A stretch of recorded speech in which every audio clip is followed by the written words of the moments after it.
Hello and welcome to The Point of Everything. I'm Owen O'Sullivan, and today we're trying something a little bit different from what you're used to on the podcast over the past 10 years or so. Normally it's just straight up interviews with Irish artists, and those aren't going anywhere. I'll have another one in the next week or two and more coming down the line throughout summer, but we're adding something new to the mix, more conversational episodes where we talk about music. I get to talk about music, news, views, releases, and some other stuff along the way. I'm delighted to say, and you're probably delighted to hear, that I won't be going solo either. Nobody wants that. Just me talking for 40 minutes. I don't think I could actually do it.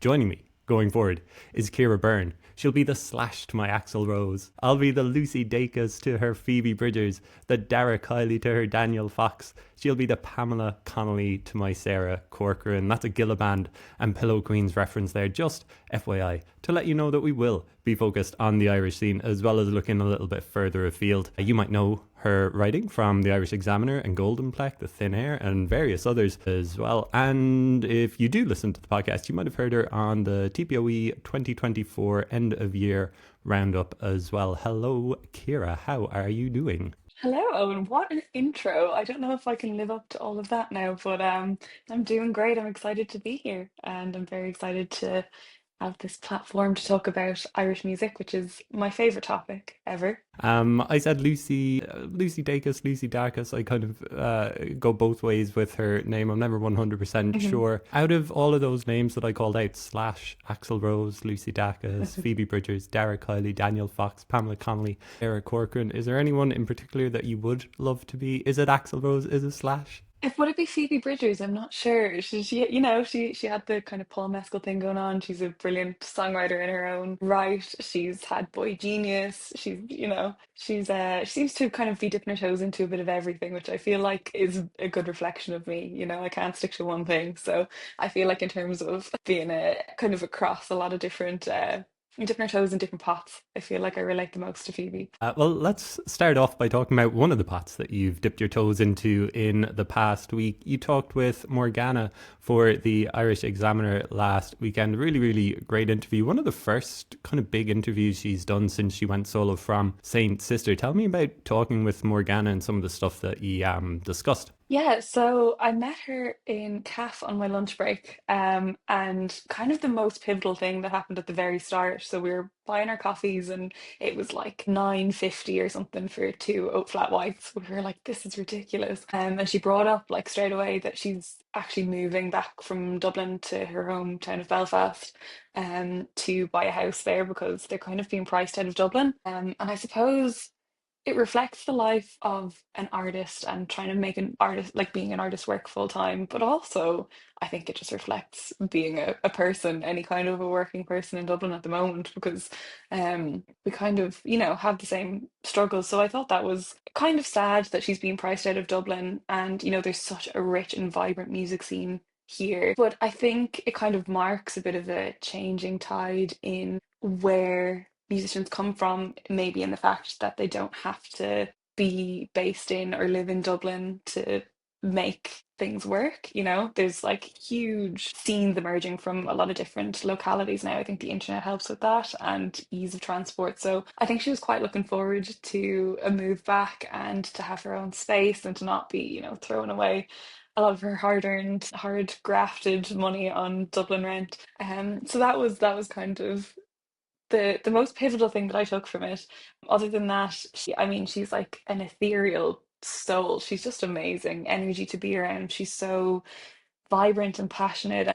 What I really love is she's taken her time with this release and this solo project. She didn't just go, okay, I'm going solo, let me, release those things and whatever. She supported CMAT on tour, and she has spent a lot of time putting together the perfect release, and she's taken her time with it. So I think she started this solo project a couple of years ago, and we're getting her first EP now on the 11th of June, which is very exciting. um, and her whole kind of ethos with this is that she has found that at this age, I think she's 33 now, and she started the Morgana project when she was 30, is that coming into this stage of her life, she feels like she's the most herself that she ever has been. And she really just wants to bring that across on stage and appeal to people maybe in their mid 20s to mid 30s who feel a little bit different, a little bit outside of the norm and want something to connect with. And she feels like those are the people who go to her show, and that's the kind of person that she is. So yeah, I think she connects with a lot of people for that reason. You know, she also wanted to do musical theatre when she kind of started off when she was going to college, and she never ended up getting into that. But I think that's something that you see in her live shows a lot. I've seen her live a couple of times, and she wears like a glitter ball helmet, and it reflects off the entire room. And she just kind of brings elements of theatrics into her shows. And she was saying that, you know, once you have a background in theatre, because you have a stage, it's the same stage that they use for theatre performances, it's easy to transform it, but not a lot of people do that. So she really puts on an immersive show, and I think she's gathered a group of loyal Morgana followers. Like I was at Lovely Days in the Guinness Storehouse on Saturday, and she was the second opening act alongside Bird for CMAT. And so many people there were huge Morgana fans, and they knew the words to her songs and some to her unreleased songs. So I think it's just to her credit that she's not just diving in and trying to throw things out. She's taking her time, she's being herself, and she's really making it work and building a loyal kind of following before she does that. Yeah, I guess you get the sense of what kind of audience she's after by her amazing jumpers. I've got one. It's just got the tagline going across it: "Prepared to party, ready to cry," which I Hmm. think everybody can relate to in 2025. I saw her first gig in the Grand Social a couple of years ago. I thought it was really, really great and so interesting that she is doing something so totally different to Saint Sister, who I absolutely love. One of my favorite Irish acts of all time, and I wouldn't have predicted that she would want such a different change in sound. So interesting to hear where she's going. My favorite bit of that interview was the bit where she talks about almost thinking about giving up on music, maybe just because you reach your 30s or mid 30s and you're like, oh, is that ever going to happen? And she just talked to her manager, Connor, who was like, what are you talking about? You have so many other talents, it's not just music that you've got. You've learned all of these different business things. So if nothing else, I enjoyed that little bit of a pep talk for us as well, reading that interview. Great interview. People can get it at Irish Examiner. You mentioned Lovely Days. Tell me about how you managed to procure a ticket to this show in the Storehouse. You were at two of the days. You were at Barry Can't Swim on the Friday, and then you're at CMAT playing her second show on, I guess, the Euro Country pre-release tour. You managed to get into the Storehouse. How did you do it? How did you enjoy yourself? So I was entering all of the ballots for all of the gigs. Didn't get lucky with Fontaine's or with CMAT the first time around. But I did manage to get Barry Can't Swim tickets, and I saw Barry for the first time at All Together Now last year. He was not the closer, but one of the headline acts on the Sunday night. And I was driving home that night, so I had like a coffee in hand. Everyone else was on a bit of a different planet, but I had the best time ever. Like I was having a great time with my coffee. A little oat fat, flat white, and Barry Can't Swim. What more could you want on a Sunday in the field? And I just thought it was such an incredible atmosphere. So when we saw that he was announced for the Guinness Storehouse, I was like, this has to be it now. I've entered all the other two ballots and I haven't gotten it. I have to get this. And then I got an email. The email just came through at like 6 o'clock in the morning for some reason for all of them, like the rejection emails and then the like congratulations you got in email. So I got a ticket on the ballot for Barry Can't Swim. And then a couple of days before, and this is usually how it happens with press passes and media tickets, I got looped into an email thread with Golden Plec asking if I could cover a CMAT for Saturday, which I was like, of course I Yeah. can. You were like trying to sound professional, were you? Like, yes, of course, I would be delighted, but Absolutely on the no problem. inside, Yeah, no, I got the email and I was like, oh my God. And actually, I had planned to go to Bird, their headline gig in Vicar Street with support from Sexy Tig. That was my initial plan on the Saturday. But I was like, no, I have to go to CMAT. And luckily enough, Bird were the first support. So I got down just as Bird were coming on. So I got to see their set anyway, which is, I mean, an almighty feat, lugging 11 people and like they've got three harps and like a synth and a wooden flute and I think three fiddles. They're mighty, and some Irish dancers in tow as well. And so they had to haul themselves and all their instruments from the Guinness Storehouse down to Vicar Street in the one evening. So yeah, no, it was I feel very lucky feel very privileged to have been there. And I think like Barry Can't Swim was really fun, and it was, it was a Friday after work, and it was a good dance. But Saturday was just, it was beautiful to see so many Irish women on stage having such a big following and people really championing them, and quite different as well because Bird are mostly trad, but they throw in some kind of contemporary elements. And then Morgana is her kind of, like dream pop, kind of quite emotive. And then CMAT is CMAT. She's, she writes these really deep songs and these really kind of profoundly sad songs, but she makes them sexy, she makes them fun. She puts on a show. And obviously she's just released Running, Planning, and uh is the name of her most recent track. It's gone from my Take a mind. sexy picture of me. How can Exactly, you talking forget about, that yeah, I title? know. Yeah. She just released those, and the whole kind of like Sam Morris dance has gone viral. So people were, she's really like it's the CMAT era, it's the CMAT summer, and you could really tell that from the crowd. And like I think I saw her for the first time at Primavera in 2022, and she was down on some faraway stage. It was 4 o'clock in the day on day two, I think, of Primavera. So quite a trek for people who had been out until 4 or 5 in the morning the night before to get down to her. And I kind of met a couple of friends, and we it was a bit scant, and we were like, oh, we hope people come out for her. And by the time she was coming out onto stage, we turned around and the whole place was flooded with people, mostly Irish people. I'd say every Irish person in Barcelona was there. But even, her very first kind of gigs, I think that was her first Primavera and like a big international festival. Like even then she had a really dedicated following, and she's always been able to work a crowd like that. She's been doing this for 9 years or so. So it really just feels like she's worked hard and her hard work is paying off. What was her set like? Did she play a lot of new songs? Did you get a sense of what the new album Euro Country, which is released at the end of August, is going to sound like? I've heard a couple of people mention that they've got advanced listens to it and they say it's going to be big. And you can already tell that maybe it is going to be really big. She was on Jules Holland a couple of weeks ago, but tell me about the new songs that she played. Yeah, so she played a couple of new ones. One of them is kind of a diss track towards Jamie Oliver, but there's also like tones of Does Your Mother Know? I think that's what I was listening to it and I turned around and a couple of other people turned around and they were like, this is ABBA. Like it's kind of got ABBA-esque tones to it. I think it's kind of like the beat of Does Your Mother Know, but it's her own kind of a diss track on Jamie Oliver, kind of a whole musing on um it's just life in general, I think. I think the new tracks, they're all a little bit different from what I've heard, but I would imagine she's going to have that really flow, in the track list, whatever way she lines it up. I think it's going to flow and it's going to be a story. Yeah, she played two new songs and then Running, Planning, and Take a Sexy Picture of Me, and then some of her good old, I Want to Be a Cowboy Baby, stuff like that. We may as well move into the news section, I suppose, of the interview or of the episode. CMAT was interviewed in Glamour this week, and I could basically just read out all of the quotes that she gives because she's just a quote machine. She's so funny and she's so smart as well. Did you read the feature, Cíara? What did you think of it? Yeah, I read the whole thing, and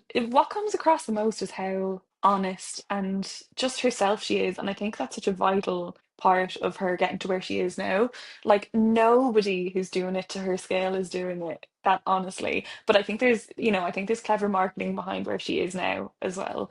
Speaking to friends who work in marketing or work in the music industry, it's quite clear the kind of album rollout that she's going on, but she's doing it also genuinely. And like she's obviously been trying for a long time. She lived in Manchester, she's been played every venue around Dublin 50 million times. She was kind of on this trajectory where she didn't really know where she was going. And at one point, even she was saying at the gig, like she lived in a flat in Manchester and it overlooked Coronation Street, like where they filmed it, but it was obviously a set. It was a fake street. And she said at that time in her life, she didn't really feel real. So that is actually what one of her new songs is about as well. And it's just amazing to see her come so far and to be where she is now, but to still be so vitally honest. And, she doesn't want this big, like, glamorous life, but she loves the little glamorous elements of it. What Yeah, did you think of it?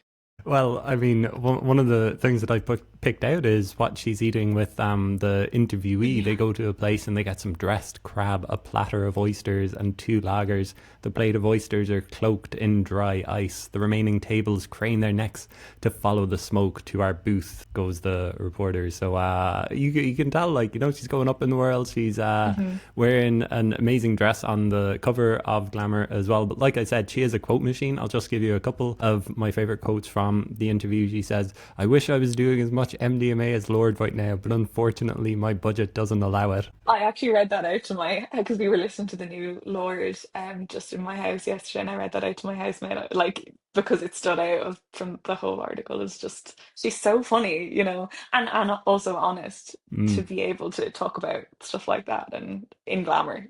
She says, "There's a lot of musicians and songwriters who, as soon as they ascend into being professional, they elect to lead the life of someone in the upper classes, of a celebrity or a very important person. I can't do that. I find it incredibly boring. It's not helpful for my music. I'm not making the next pop song in Soho House. I'm going to the pub." It's great. I also read that one too. She's Same a two quote standout machine. quotes.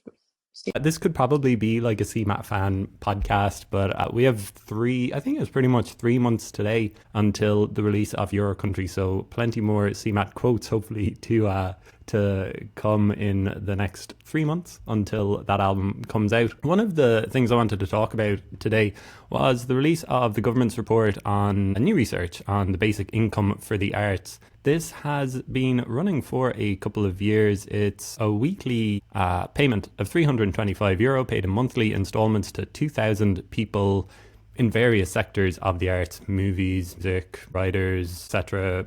Up to around the age of 74, I think, is what's mentioned in the report. A sociologist talked to 52 of the people who are in receipt of the payment to get a sense of the benefits, I suppose, of it, because the pilot scheme is coming to an end shortly, I think at the end of summer, after the summer.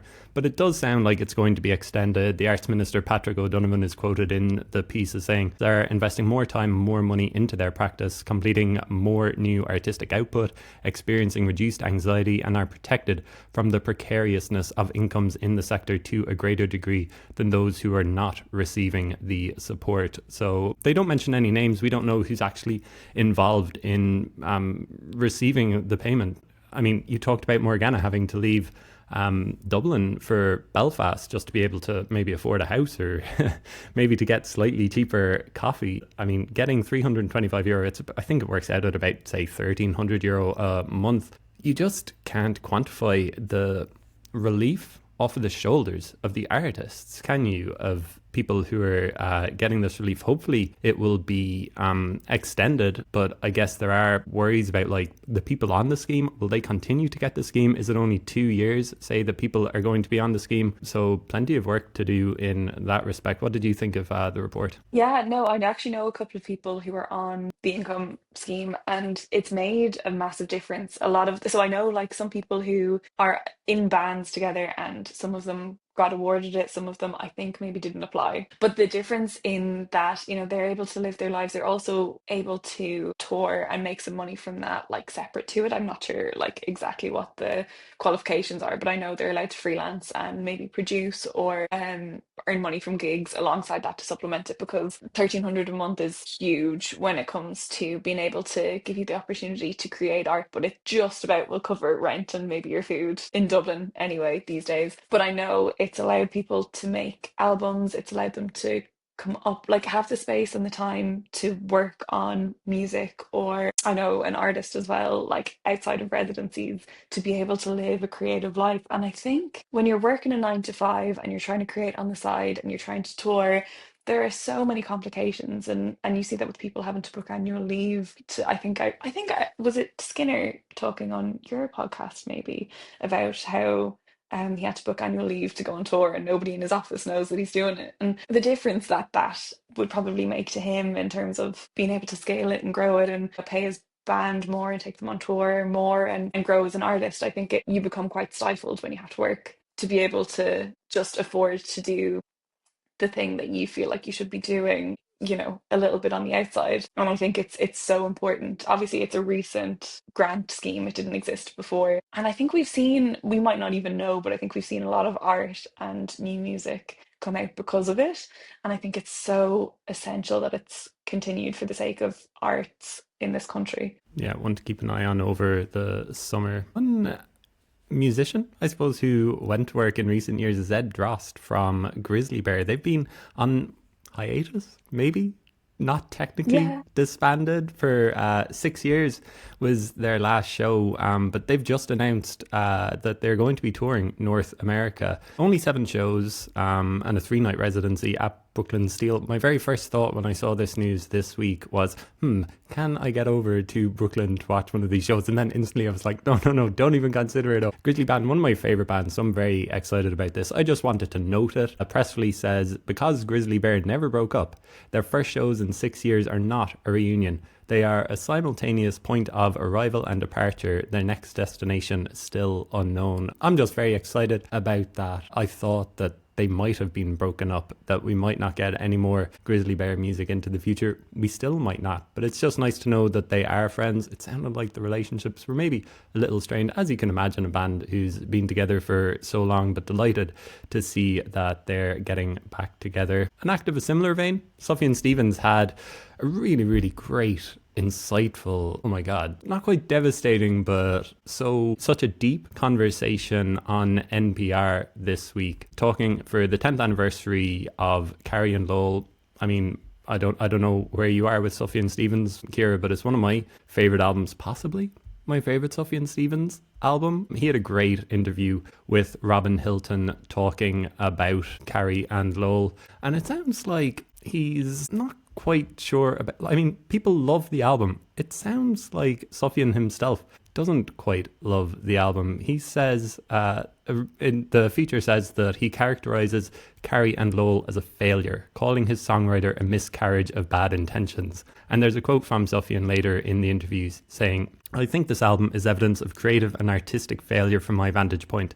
I was trying to make sense of something that is senseless. I felt that I was being manipulative and self-centered and solipsistic and self-loathing, and that the approach I had taken to my work, which is to kind of create beauty from chaos, was failing me. It was very frustrating, and for the first time I realised that not everything can be sublimated into art, that some things just remain unsolvable or insoluble. I think I was really just frustrated by even trying to make sense of the experience of grief through songs. I believe the music has a consciousness beyond me, and so I'm grateful that the songs can exist regardless of my failed intentions or my bad intentions, but I still don't feel good about myself for making those songs. Oh my god. Sufjan has obviously had a lot of stuff happened to him in the past couple of years. Around the time that he released his last album, Javelin, in 2023, he revealed that his partner, Vince Richardson, had died that spring. Devastating in its own way. And the same year, Sufjan was diagnosed with, I'll mispronounce this, I'll call it Guillain-Barré syndrome, an autoimmune disorder that left him partially paralysed. But wow, I was reading it again this morning just before we came on, and I'm just like, great interview. First of all, people can get it at NPR, but man, it's so interesting to hear an artist reevaluate their work like that and come down on that side of things where they think of it as a failure. When any fans of Sufjan will be like, this album has done so much for me. He talks about grief being this long-running thing throughout your life, and your relationship with grief changes. But I think that album has given people a lot of solace, a lot of help. I don't know, did you read the interview? It's very long. I did, and you know what? I haven't found my stride with Sufjan. I don't think I know his music, but I'm not like an in-depth listener. The interview, it felt quite profound in a way. He's been through so much in his life. His mother left when he was 1 and had her own issues with, like she was an alcoholic and suffered a lot with her mental health.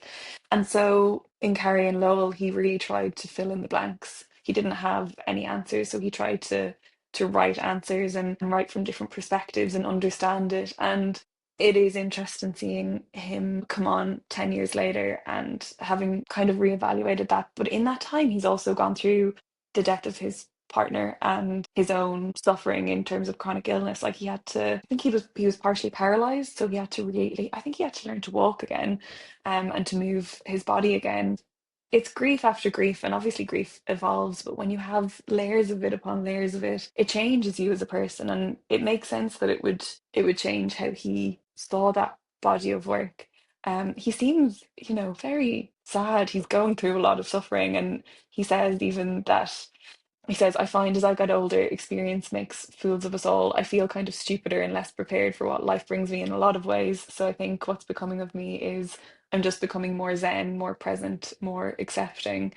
And I think that's kind of shows his progression with this album and how he feels about it. He tried to work through it. He tried to make a body of work, and he doesn't feel like maybe it represents how he feels now. So he's trying to take a step back and just be present instead of kind of work through these big emotions in an artistic form. And I suppose like that album is incredibly vulnerable. It's his basically his therapy through music released into the public, and that must affect you. I've obviously, my writing and your writing, they're kind of about other people or in conversation with other people. And I can imagine writing something that deeply personal is hugely vulnerable. And that you would kind of your feelings would change about it over time. Tell me about another songwriter who is in the news this week, Orla Gartland, one of your favourites, one of yours who you interviewed for the Irish Examiner last year, I think, around the time of her album coming out. She won an Ivor Novello Award this week. Yeah, which is huge for her. And I don't think she was expecting it. She brought her parents, well, her parents asked if they could go to the award ceremony, and she was like, oh, this might be too much. Like, I'm not going to win or whatever. Her single, Mine, from her most recent album, Everybody Needs a Hero, was up for an Ivor Novello. I think it was best songwriting, best original songwriting. And she used well, she won, first of all, which was huge. She wasn't expecting to win. Like Charlie XCX got another Ivor Novello award, so she's in the same category there. But she used her acceptance speech to talk about how herself and her manager Claire basically kind of run the Orla Gartland show. She's not with a major label. She has her own label that she releases through. She's written, like, done a lot of the kind of learn to produce and release, booked her own tours, managed all of that between herself and her manager Claire and a very small team of people. And yeah, I very luckily got to interview her for the Examiner last October. And she was kind of saying the same thing to me as well about self-releasing and how it's really just kind of debt management, especially for a smaller artist. And so she was praising like the Ivor Novello Awards for campaigning and pushing for pay for artists, because she was saying that not everybody comes from, not everyone has a rich mother and father to be able to pay for it or to be able to hold them up while they're on the journey to becoming an artist. And it was very honest of her. I think she was in a room of a lot of music professionals, and at one point she said, she took this song which is about kind of self-acceptance and figuring out yourself and working through relationships and sexuality. She said if she brought it into a room of middle-aged men who, run a lot of the kind of bigger labels, she didn't know what they'd think of it or what they'd be able to do with it. But because she had the autonomy to self-release and to advocate for herself and luckily get paid for doing it, she was able to do it. And she said, it would be a huge loss to the arts if people like that, independent releasers, independent musicians, didn't have, enough money. And kind of coming back to the basic income for the arts scheme as well, it's vitally important for people who don't have the backing of, their parents or another funder or whatever, to have a little bit of financial stability to be able to create art, because that's where the best art comes from, I think. Well, that's some of the news this week. We could keep on talking. I mean, we haven't even mentioned the latest adventures of Kneecap, who are still doing sterling stuff, promoting or talking, I guess, about the plight of Palestine. They were taken off the lineup for a Scottish festival this year, instantly announced a club show in the same city straight away. So who knows where we are the next time that we're going to talk, Cíara. It's crazy that they've gone all over the world. But let's get to the main event. Yeah, I think so. Event is a good word for this. We've done the support act with the news, and now we'll get into the main event, talking about festival season, which officially kicks off, I think, this week with Forbidden Fruit and Open Ear both on this weekend. I'm not actually going to Forbidden Fruit. I could have gone. I'm going to see Panda Bear instead in the Button Factory, someone who I don't think I've ever seen before. But I am always excited about festival season. What is your summer looking like? Are you as excited as I am for the how busy it's going to be over the next couple of weeks and months? It is going to be busy. Unfortunately, I am also not going to open ear. I was considering Forbidden Fruit, but I'm going to another gig, a little local gig in the Spirits Lounge in Duck this weekend. But the Forbidden Fruit lineup is amazing. But open ear, I have only just come across this. My housemate has actually went off this morning to drive all the way down to West Cork and go camping, hopefully in some dry weather. I'm not too sure what the forecast looks like. It's down on Sherkin Island, and next year, absolutely, that is one that I will make sure that I go to because I think it's a relatively new festival. And it's just camping on Sherkin Island. It seems like one of those gorgeous festivals that's kind of in its infancy still, big enough to be, well organized and well run, and just a beautiful weekend by the looks of it. I have Beyond the Pale coming up in a few weeks' time. The lineup is brilliant. I was at it last year, and it was, I think, one of my favorite festivals. Again, kind of on a smaller scale. You're camping, fairy lights around, and you're just in the middle of all of these huge trees. It's a beautiful venue, and they have a good mix of bigger acts. So this year, John Hopkins, Berlioz, Ezra Collective, Boney M. We've got those bigger acts, but then Gurriers and Fizzy Orange, and there's so many kind of smaller Irish acts that are playing as well. Callum Agnew, I think Sexy Tig is playing too, all across the weekend on different stages. So I'm very much looking forward to that. I'd love to do All Together Now. Again, the lineup is insane, and I think it's going to keep getting better. I don't know how I'm getting there, but I plan on being there. And I've also never done Electric Picnic, and so that is one that I would like to do for the first time this year. I think just for the experience of it. I've been to Primavera, which is my only experience of like a massive scale festival. Field and Leash might be a different experience, but we'll see. What's your summer looking like? Yeah, hopefully going to All Together Now. As soon as I saw Fontaines on the lineup, I was kind of like, need to try and see them at this. It sold out well in advance, which I don't think it had done before, and I think that that is mainly the Fontaines. The fact they're just so big right now. You could see with the demand for the Lovely Days show last week as well. Hopefully going to be on the Pale too. I just see TV on the radio, and I'm just like, oh, I need to see them. I really, really need to see them. But what are your requirements for a great festival? For a great Irish festival? Does it come down to the lineup? Is it about how many of your friends are going? Is it about will the weather be good at that time of year? Because I've been to All Together Now in 2022, was it? When there was a weather warning and there Yeah, was mud yeah. all across the site. And yet I still went back last year, and I'm going back this year again. So obviously the weather isn't that big a factor for me. What is it that you're looking for when you're looking through all of and it's an increasing amount of festivals every single year. I don't know how it happens that there's always more to look forward to, but what's the main like attraction for you? And then we might talk about some of our favorite acts that we've seen down the years at Irish festivals. Well, I think I remember the first festival I went to was Fantastival in Blurgan Park. Now, I was maybe 16 or 17, so it was, a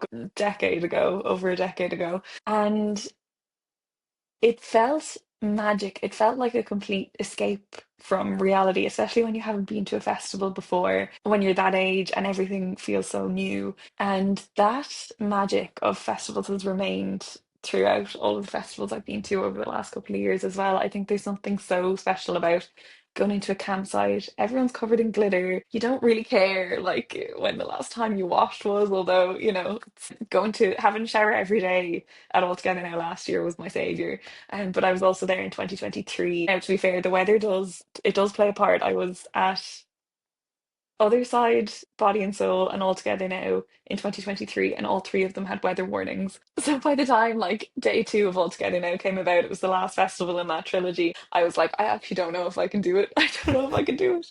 Because it was the third, there was thunder and lightning and like the heaviest rain showers, and they're all basically in bogs.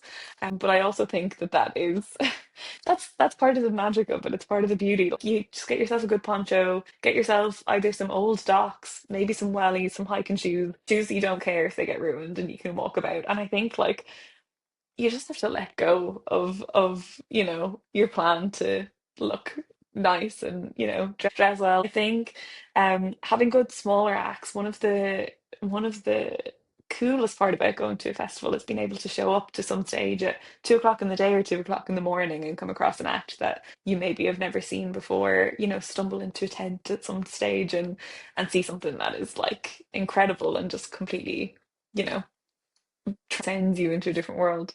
What are your requirements for Well, for a good yeah, Irish I was festival? going to say something similar. Just like you always look at which festival has the biggest names and the biggest font on the posters, but it is usually the acts lower down that I end up gravitating towards. Looking back on some of the festivals that I've been to in the past, I'm kind of scratching my head. Did I actually go to them? Because I was looking at, I think it was Electric Picnic 2012 or 2013, and Portishead and Outcast were headliners that year. I was like, I don't think I saw them that year. Like, if you told me, you could have seen Portishead and Outcast on the one weekend, oh my God, what am I doing that I'm not going to see them? But anyway, I've seen plenty of big, small, medium size acts over the years since going to festivals. Let's go through some of our favorites. I asked you to pick out three highlights for you over the years of acts that you've seen. Do you want to chat about three of the favorite acts that you've seen? We limited it to Irish festivals. You've talked about Primavera in the past. I could I could wax Mm. lyrical about Primavera as well, but let's stick to Irish festivals. Who are the acts that jump out for you? Yeah, so I really had to rack my brain and like go through all of my photos from the last couple of years of festivals. I feel like I definitely would have good standouts from Fantastival, but it was so many years ago that, I can't remember specifics. But last year, Beyond the Pale, I saw Jungle, and I've been listening to a lot of Jungle at this. They're just so feel good. They're just so fun. I was up on my friend's shoulders and the lights were gorgeous. The sun was just setting, like an orange sky and orange lights, and it was just like so much fun. It was the first night of the festival, the first festival of the season, and it was just a brilliant way to kick off festival season last year. And then my second one, kind of a random one now, not in terms of the act, but in terms of the festival. So I saw Confidence Man at Other Side in Slane in 2023, which doesn't exist anymore in the same format. They do kind of raves out there now, I think.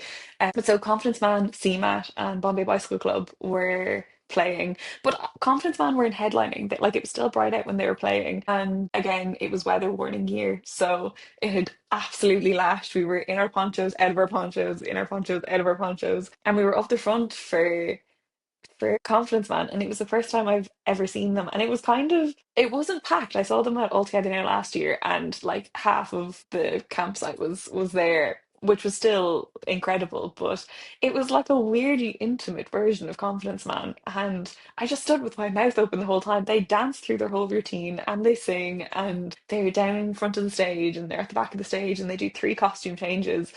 And I was just like blown away by it. And then my final one, I'm counting this as a festival, and I'm including three acts here because they did like a back to back to back.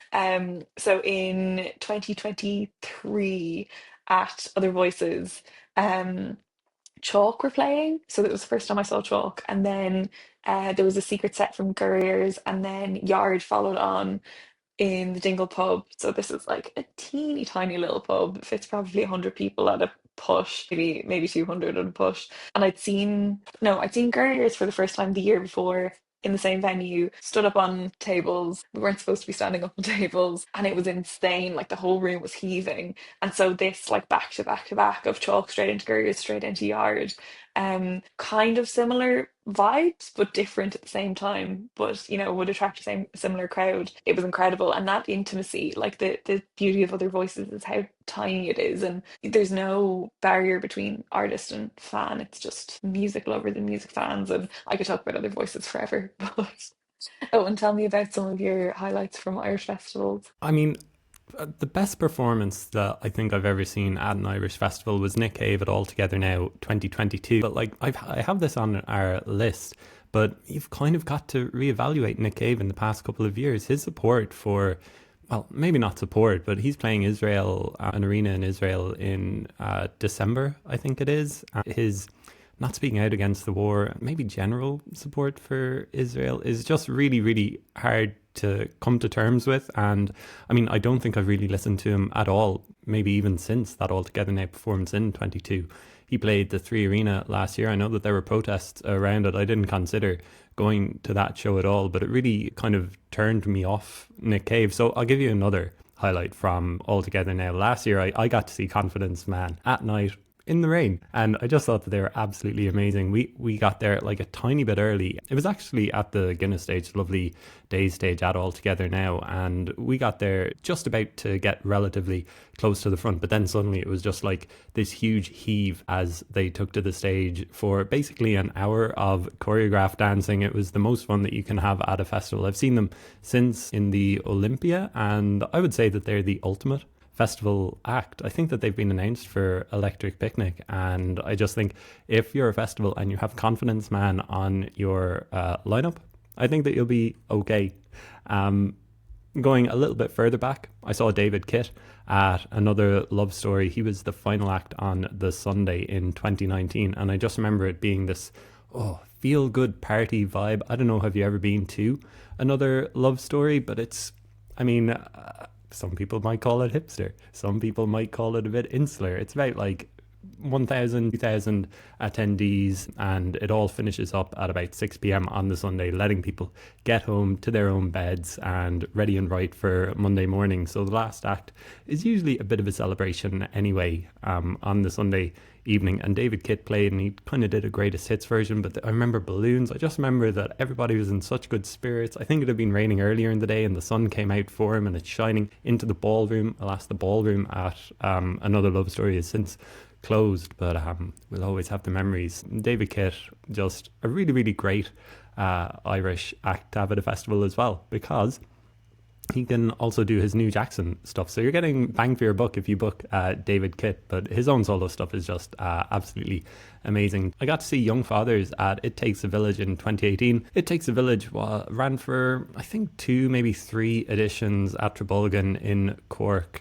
Really, really cool lineup every single year, but Young Fathers were a big get for them. They're just an absolutely phenomenal live act. I think that was my second time seeing them in like a month, because I'd seen them up in Dublin around the release of their album, and they're just a phenomenal live band. And just to see them in Trabolgan, it's kind of the novelty factor of it as well. It was kind of like, oh, this is a bit random, but I'll go with it. Just a great live act. If I could go see them every week in the summer at festivals, I think I'd be a happy person. I'll give you an honourable mention of La Galaxy as I go further and further back. I saw, sadly disbanded, La Galaxy. I saw them play, it must have been around the release of their first album. They headlined one of the tents at Electric Picnic 2012. Maybe that's where I was at when I wasn't at Outcast or Portishead. But I was just so blown away by how good they were commanding the stage. And it just kind of shows that Irish acts can do this. You know, I think it might have been like one of my first big realizations that like Irish acts can handle these big slots at festivals. And we're going to see that this summer with the aforementioned CMAT getting a huge slot at All Together Now, Fontaine's headlining, rightly so, All Together Now. And I just think it's great to see festivals take a chance on Irish bands and, you know, hand them the baton and say like, here you go, you know, we think that you can draw a good crowd, you can put on a good show. And I just remember being blown away, standing at the barrier and just looking back and seeing like thousands of people just dancing to La Galaxy, because they were kind of a weird dance indie kind of a band. You know, they just owned it. I just remember them killing it.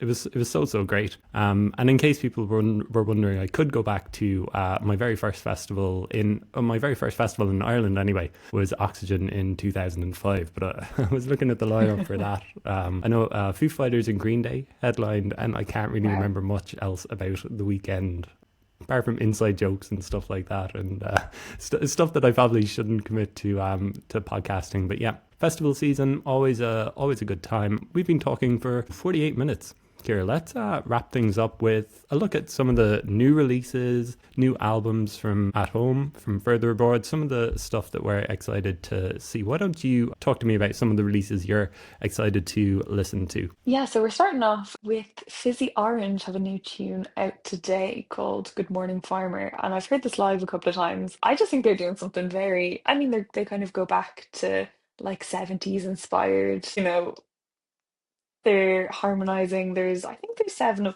it's another like big band where I don't quite know how many of them there are and who's in it from time to time, but it's a great tune. It's a really kind of uplifting tune for going into your weekend. Another one then, Well released their most recent album, Something Soft, 2 weeks ago. And there's only oh no, there's four of them now. So there's been a kind of change in the members of Whale since their early days. I saw them a couple of times. I saw them at Primavera in, I think it might have been 2019 or 2022. It might have been 2022. And then I saw them in the Workman's Club as well. So they're a rearranged version of members. But this is a brilliant album, and I just can't get over constant scheme drumming and singing at the same time. And they're currently on tour actually with Junk Drawer and Cola. Oh, and I think you were talking about potentially going to see them next week. Yeah, I'm going to see them on their final date of the tour. They're going to be at Whelan's on June 4th. I got my tickets during the week. It's just such a great lineup of acts. I was kind of looking at it at the start of the week, just being like,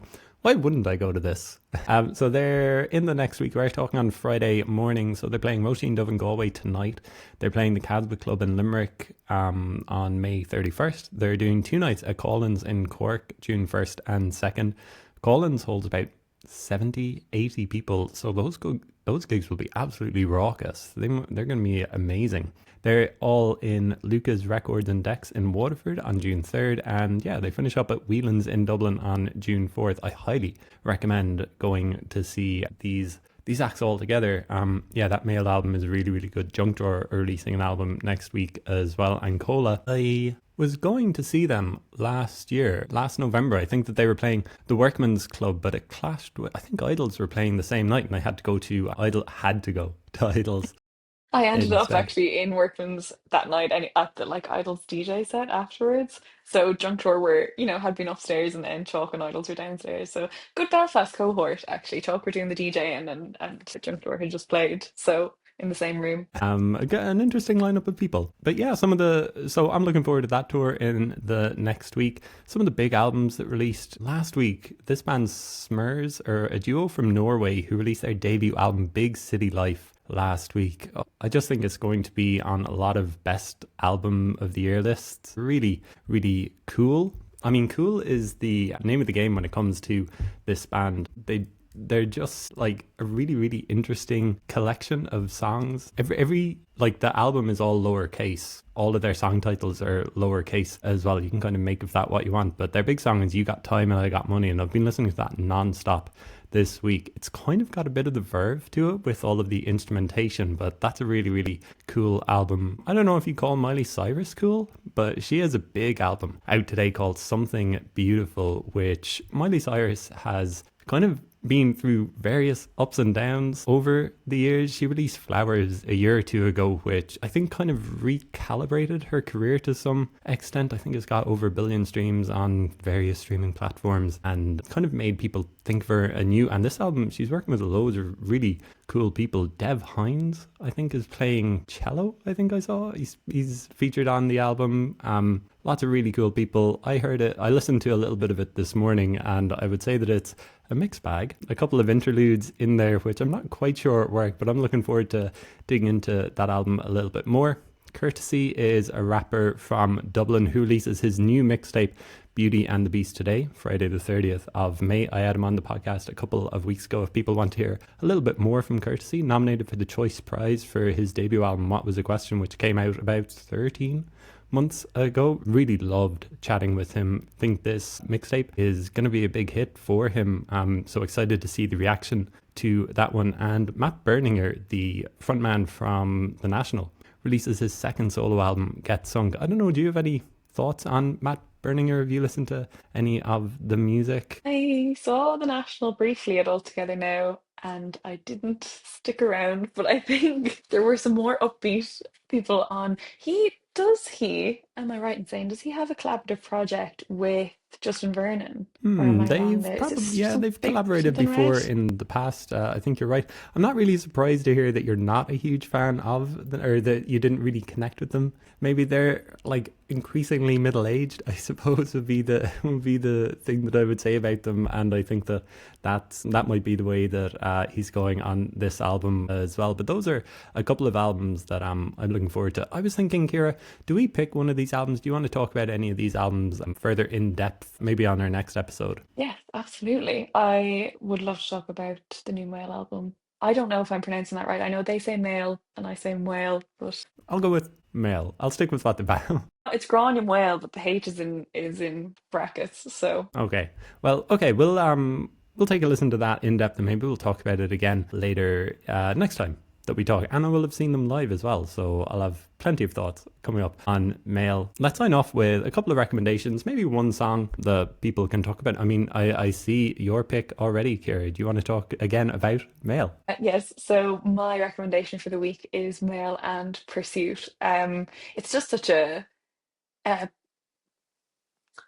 how would I describe it? It's just such a heavy beat, and I think Connie's vocals are incredible. And again, she drums and she sings at the same time, and there's just such power in it. And they're a very like punk feminist band, and I just love shouty women. So yeah, Male and Pursuit is my recommendation for the week. Okay, and I would recommend this Cork band Pebble Dash. They've released a new track called Ashes Waltz, which is kind of a little bit of a slow burner and kind of picks up.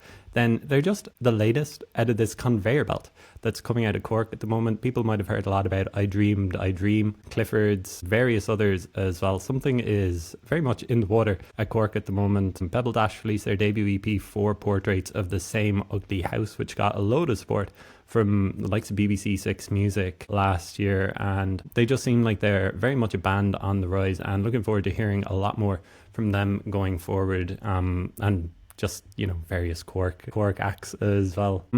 Okay, I think that's enough music. We had planned on talking for like 30, maybe 40 minutes. Of course, we're up to basically an hour. Ciara, thanks very much. Thanks for doing this. Hopefully people have enjoyed listening to it. We'll be back sometime. Keep an eye on the feed to see the next episode coming up. Thanks a lot, Ciara. Have a great week. Hopefully you enjoyed this. Thank you so much for having me, Owen. I had the best time. Talking about music is my favorite topic, so and it's been a pleasure.